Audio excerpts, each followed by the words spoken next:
Hello everyone, welcome back to virtue mother channel. आज हम इस वीडियो में जानने वाले हैं ऐसी 10 इम्पॉर्टेंट बातें जो ब्रेस्ट फीडिंग करवाने वाले मदर को जानना, समझना, मालूम होना बहुत ही ज़्यादा इम्पॉर्टेंट है। तो आइए वीडियो को शुरू करते हैं। वीडियो अगर पसंद आए तो लाइक और शेयर ज़रूर कीजिएगा। तो सबसे पहली इम्पॉर्टेंट जो बात है वो है, बच्चे को जब आप दूध पिला रहे हो तो वो दूध चाहे पतला हो, गाढ़ा हो, पीले रंग का हो या सफ़ेद रंग का हो, लेकिन वही मिल्क आपके बच्चों के लिए संपूर्ण आहार है, पूरा पोषण देने वाला अन्न है। इसीलिए बच्चे को जन्म के बाद कभी भी पानी ना पिलाए, कभी भी उसको शहद ना चटवाए, क्योंकि ये जो चीज़ें आप करोगे, बाहरी चीज़ें आप करोगे, इससे बच्चे को संक्रमण होने के चांसेस है। लेकिन अगर आप ब्रेस्ट फीडिंग ही बच्चे को करवाते हैं तो इससे बच्चे को एक उपयुक्त पोषण जो उसके हेल्थ के लिए ज़रूरी है, उसके लिए ज़रूरी है, वो उसको आराम से मिल जाएगा। इसीलिए जन्म के बाद बच्चे को सिर्फ़ और सिर्फ माँ का दूध ही पिलाना इम्पॉर्टेंट है। ये हो गई पहली इम्पॉर्टेंट बात। सेकंड इम्पॉर्टेंट बात जो है वो है कोलेस्ट्रॉल से रिलेटेड, यानी कि जब बच्चे का जन्म होता है तो सबसे पहले 48 घंटे में माँ के दूध से एक गाढ़ा पीले रंग का सिक्रेशन निकलता है, जिसे हम कोलेस्ट्रॉल भी बोलते हैं। ये बच्चे के लिए बहुत ही उपयुक्त है, बहुत इम्पॉर्टेंट होता है।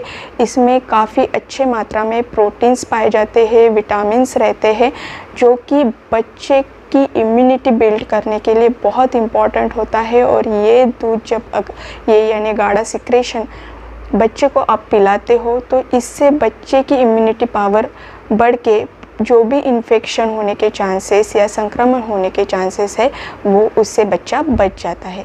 ये जो कोलेस्ट्रॉल है वो माँ के दूध से भी ज़्यादा, यानी जो सफ़ेद दूध में बोल रही हूँ, जो इसके बाद आता है, उससे भी ज़्यादा फ़ायदेमंद होता है, क्योंकि इसमें भरपूर मात्रा में, जैसे मैंने पहले बताया, प्रोटीन, विटामिन्स, पूरे जो इम्पॉर्टेंट तत्व बच्चे को मिलने चाहिए वो इसमें होते हैं। तो इसको आप बिल्कुल अवॉइड ना करें। बच्चे को जन्म के बाद ये येलो पार्ट जो होता है, येलो गाढ़ा सिक्रेशन, वो ज़रूर से दे।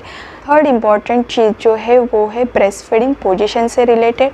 आप बच्चे को चाहे लेट के दूध पिलाए, बैठ के पिलाए या रिक्लाइनिंग पोजीशन में आप बच्चे को दूध पिलाए, सबसे इम्पॉर्टेंट चीज़ ये है कि उन पोजीशन में बच्चा कंफर्टेबल होना चाहिए, साथ ही आप भी कंफर्टेबल होने चाहिए, और उसका ब्रेस्ट को पकड़ने का जो लैच है वो सही होना चाहिए। और आपके ब्रेस्ट का पूरा निप्पल, यानी वो जो काला पोर्शन होता है, यहाँ पे आप इमेज में देख भी सकते हो, तो ये जो पोर्शन होना चाहिए वो पूरा का पूरा बच्चे के मुंह में होना चाहिए। ये थर्ड इम्पॉर्टेंट चीज़ है, इसका माँ को ध्यान रखना चाहिए ताकि बच्चा कंफर्टेबली दूध पी सके। चौथी जो इम्पॉर्टेंट बात है वो ये है कि कभी कभी हम सोचते हैं, जब बच्चा दूध पीते पीते आँख बंद कर लेता है या सो जाता है, हमें लगता है कि बच्चे की भूख मिट गई है, वो अभी अपनी फीडिंग से सेटिस्फाई हो चुका है, और इस टाइम पे हम क्या करते हैं, बच्चे को ब्रेस्ट से अलग करने की कोशिश करते हैं। तो आपको ये समझना चाहिए कि उस नन्ही सी जान के लिए ब्रेस्ट फीडिंग करना, स्तनपान करना भी एक एक्सरसाइज होता है, और वो दूध पीते पीते बच्चे थक जाते हैं और इसके कारण थोड़ी सी नींद लेना वो चाहते हैं।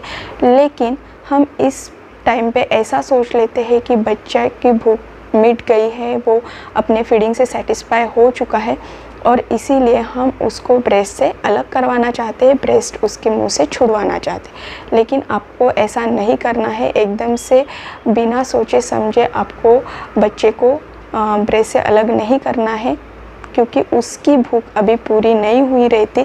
इसीलिए वो थोड़ी देर के बाद उठ के 5 मिनट के बाद या कुछ सेकंड के बाद वो उठ के फिर से आपका फीड लेना शुरू कर देगा। तो इस बात का भी आपको ध्यान रखना है। इसमें जो इम्पॉर्टेंट बात है वो ये है कि ब्रेस्ट मिल्क 2 टाइप के हैं।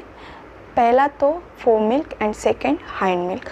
फोम मिल्क यानी कि जब बेबी पहले दूध लेने लगता है, जब भी आप बेबी को ब्रेस्ट फीडिंग करवाते हो, तो जो पहला दूध आता है वो थोड़ा सा पतला होता है, थोड़ा सा नीले पीले रंग का होता है, लेकिन उसमें प्रोटीन, विटामिन्स, आयरन की मात्रा बहुत अच्छी तरीके से होती है। लेकिन बस वो थोड़ा सा पतला होता है, उसमें पानी की मात्रा ज़्यादा होती है। जबकि जो लास्ट वाला मिल्क होता है उसे हाइंड मिल्क कहते हैं। इसमें सफ़ेद रंग का वो होता है और थोड़ा सा गाढ़ा होता है। लेकिन जो लास्ट वाला मिल्क पी के बच्चा बहुत ज़्यादा सेटिस्फाई हो जाता है। फोर मिल्क और हाइंड मिल्क ये एक ब्रेस्ट का बच्चे को जाना बहुत ज़्यादा इम्पॉर्टेंट होता है क्योंकि इससे ही बच्चे को जो है अच्छी तरह से पोषण मिल सकता है। तो ये बच्चे के लिए एक ही ब्रेस्ट का फोर मिल्क हाइंड मिल्क दोनों भी जाना बहुत ज़्यादा ज़रूरी है। सिक्स्थ इम्पॉर्टेंट बात ये है वो कि जैसे बेबी सपोज़ फर्स्ट में ब्रेस्ट का मिल्क पी रहा है, ब्रेस्ट फीडिंग करवा रहा है और उससे ही उसकी भूख पूरी हो गई है, आपको सेकेंड ब्रेस्ट का मिल्क देने की ज़रूरत अभी नहीं पड़ी। बेबी सो गया है, अभी उठने के बाद जब वो फिर से फीडिंग मांगेगा तब आपको फर्स्ट ब्रेस्ट का मिल्क ना देना है। इस टाइम पे आपको सेकेंड ब्रेस्ट जो पहले आपने ऑफ़र नहीं की थी वो आपको देना है। इस बात का आपको ध्यान रखना है। नेक्स्ट जो इम्पॉर्टेंट चीज़ है वो ये है कि बेबी जब आपको दिखे कि उसने खुद से ही निप्पल छोड़ दिया है तो आप दो टाइप का अंदाज़ा इस टाइम पे लगा सकते हो। पहला, एक तो बेबी की भूख पूरी हो गई है, या फिर दूसरा कि जिस ब्रेस्ट का वो मिल्क पी रहा था उस ब्रेस्ट का मिल्क अभी ख़त्म हो गया। इस टाइम पे आपको क्या करना है, आपको बेबी को दूसरी ब्रेस्ट ऑफ़र करनी है। अगर उसकी भूख पूरी हो गई है तो वो मिल्क नहीं लेगा, अगर भूख नहीं पूरी हुई है तो वो ज़रूर से उस ब्रेस्ट का मिल्क पिएगा। नेक्स्ट इम्पॉर्टेंट बात है कि आपको दोनों साइड से अल्टरनेट मिल्क, दोनों ब्रेस्ट से अल्टरनेट मिल्क बेबी को पिलाना चाहिए। इससे क्या होगा, आपके ब्रेस्ट जो है इक्वल साइज़ में रहेंगे। अगर आप एक ही साइड का मिल्क जो है बेबी को पिलाएंगे एक ही ब्रेस्ट का तो उसका साइज़ बड़ा हो जाएगा, और जिस साइड का आप मिल्क नहीं पिला रहे हो उस ब्रेस्ट का मिल्क उस ब्रेस्ट का साइज़ छोटा हो जाएगा। तो ब्रेस्ट अनइक्वल होने के चांसेस इस टाइम पे बढ़ जाते हैं। तो इसीलिए बेबी को दोनों भी साइड से अल्टरनेट मिल्क पिलाना बहुत ज़्यादा ज़रूरी है। नेक्स्ट जो इम्पॉर्टेंट बात है वो ये है कि कभी कभी बेबी को आप दूसरी ब्रेस्ट ऑफ़र करके भी वो उस ब्रेस्ट का दूध नहीं पीना चाहता, तो इसे हम कभी कभी अंदाज़ा लगाते हैं कि हो सकता है उसको उस साइड के ब्रेस्ट मिल्क की टेस्ट ना पसंद हो, लेकिन ये गलत है। आपको इस टाइम पे ये ध्यान रखना है कि क्या बेबी कंफर्टेबल है, पोजीशन ठीक है या नहीं है। हो सकता है बेबी कंफर्टेबल ना हो, पोजीशन आपने ठीक से उसकी ना रखी हो, इसीलिए बेबी उस साइड का दूध नहीं पी रहा हो।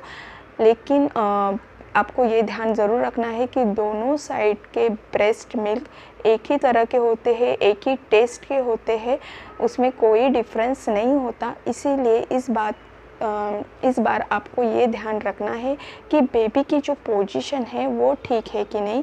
अगर पोजीशन आप ठीक से रखोगे तो ज़रूर बेबी दूसरे साइड का ऑफ़र किया हुआ ब्रेस्ट मिल्क भी लेगा।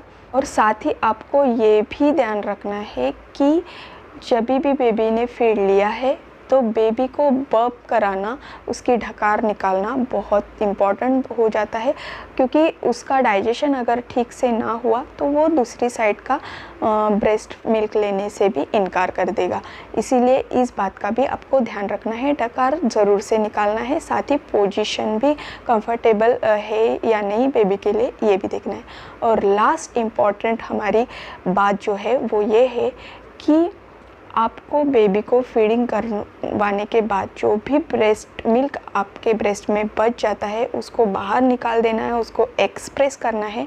अगर आप ऐसा नहीं करते तो इससे आगे और प्रॉब्लम आपके लिए और बेबी के लिए भी बढ़ सकती है। ब्रेस्ट में मिल्क अगर वैसा ही रह गया तो ब्रेस्ट भारी हो जाती है, और जब भी आप बेबी को अगली बार फीड करवाने के लिए लोगे तो बेबी को फीडिंग के वक्त कठिनाइयाँ महसूस होती है, प्रॉब्लम्स, डिफ़िकल्टी आती है। अगर वो मिल्क वैसे ही रह गया तो गांठें बन जाती है, मिल्क की पस आ जाता है उसमें, और कभी कभी सर्जरी का भी चांसेस इसमें आ जाता है। तो इसीलिए जो भी मिल्क बचता है, ब्रेस्ट मिल्क बचता है, उसको एक्सप्रेस करें, उसको वैसे ही ना रहने दें।